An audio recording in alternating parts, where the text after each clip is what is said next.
Hello, this is Stockfather for entertainment and educational purposes only. I'm sure you've seen enough of the regular chart. Recently, Bookie's been doing a fairly good job of keeping up with that, but I wanted to go to stockcharts.com. This is my copy of it, though. So, stockcharts.com, not affiliated. And I wanted to break down this. Well, I had a chance because I know people are kind of curious about how low can you go limbo AMC.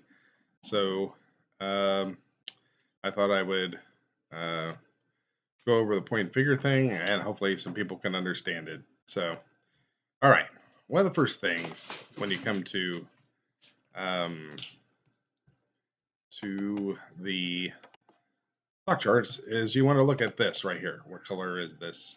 If it's red, that means it's bearish, and it's been bearish since April Fool's Day. Now, back then I was able to message people in Discord that it was going to drop further because of the uh,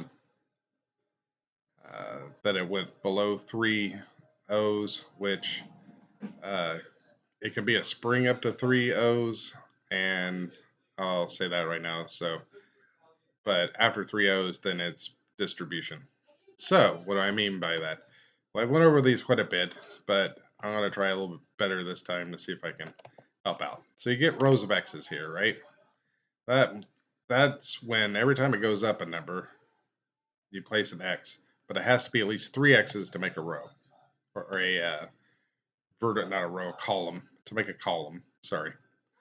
And then when it goes down, you put O's in there. So when it's going down, it's O's. So X is up, O's down, leave that dot there, leave a frown. So one time we were up in the 80s here. This is based off the conversion stuff. So as you see, it was coming down. It does a really good job, I think, of using these resistance lines. Others can disagree, but I find them very interesting. And then we really drop off the map here, all right? And at this point, we had a long tail down, which caused a rebound, and then it came down further, and then it caused a little uptick, and then from this count, it went back down. And when I say count, there is a way to find out how low it can go based off the point figure. It's a very reliable tool, and more times than not, it'll pay off.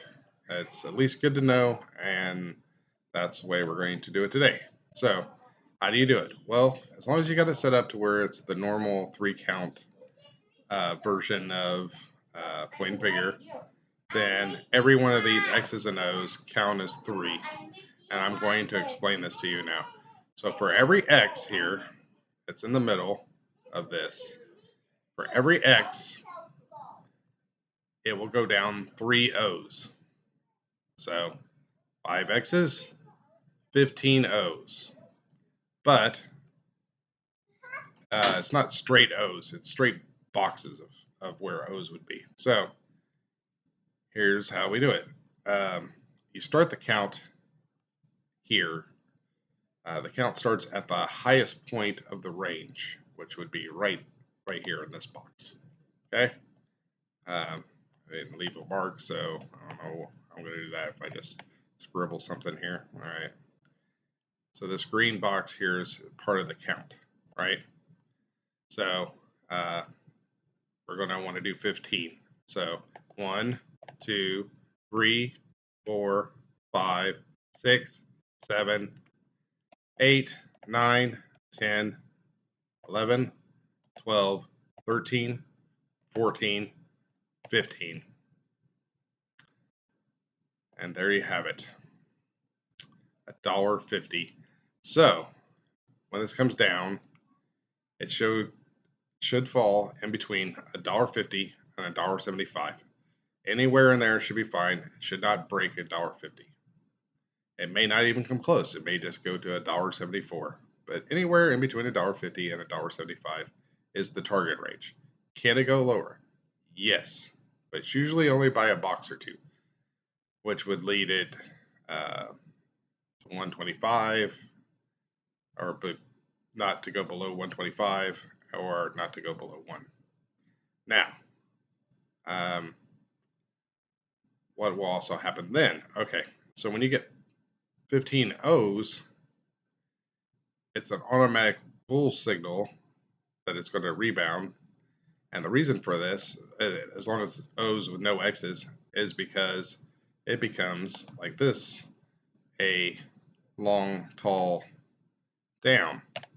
So when that day happens, when it hits in this range and draws an O, it will then at the top turn green, showing a bullish pattern here, a bullish PNF pattern, and it'll say whatever date it came on, and that's a good entry point.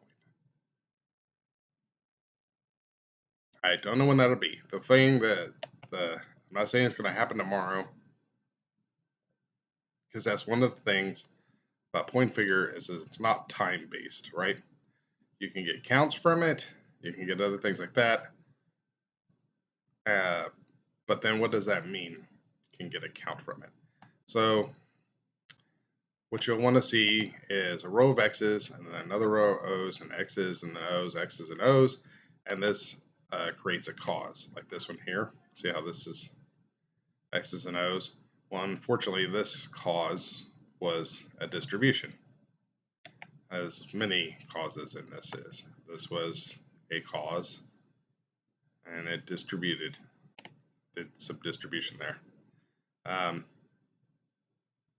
And then the overall range was looked like a really large cause, and at the time I thought it only could go up when it was coming up here. I thought it could only go up because at the time, if it was distribution, it would have went to like -$5, which just couldn't work. But when they combined the two, it gave room for this whole BS here. Now, how long can it take for this to turn around? It can happen really fast. It depends on the volatility, right? So when AMC was extremely volatile, it only took a month of accumulation before it took off. And I know a month seems like a long time, but it's in the stock world, it's actually a very short amount of time to take off. So on that, remember this is for entertainment and educational purposes only. I'm not here to sway you one way or another. I'm just saying that to me, around this area here, it's going to be a good buy zone, and it doesn't have to be immediate, because I imagine that with a row of X's, you're probably going to get some O's that come back down, and that might even break a little bit lower, and then you'll get another row of X's, and that might break a little bit lower, and another row of X's before it comes back up, and once it gets back up into this level, it starts to combine with this, and that would be a whole totally different point and figure discussion, and hopefully we can have it in the future. But I'm on a laptop right now. I don't know how good the recording is going to be, but I really wanted to get that out there to let people know my thoughts on how low it's going to go. And I guess for some entertainment things, the stock thing's over right now, so feel free to leave. And I just wanted to go over a thing that one of my math professors had told me when I was in middle school. He said that once upon a time there was this lake, and in the lake there was all these fish. Well, there's waves in the lake. But they had a lot of fish in this lake. They were actually piranha. Nobody knew, but there were people camping around the lake. A couple people here, several people in this area, and a little couple over here. But one day, all the piranha started attacking people over here, and they were jumping out of the lake and chasing people off, and they were running for it. And these people that had set up camp near the lake heard about what happened, and they took off and they ran down and set up camp uh, away from the lake until the piranhas all died out, because they're saltwater piranhas and this was freshwater lake. Yeah, it makes no sense, right? But anyway, this couple over here, they were lucky because in the woods they found this clearing. So when they came to the clearing, they seen, that it was a pretty good spot, and they started to make a camp here, but they decided to make a camp over here instead. Um, and Anyway, there was something that came and ate up all the fish. If you can guess what it was, then you deserve to be in my middle school math class. Anyway, happy Monday.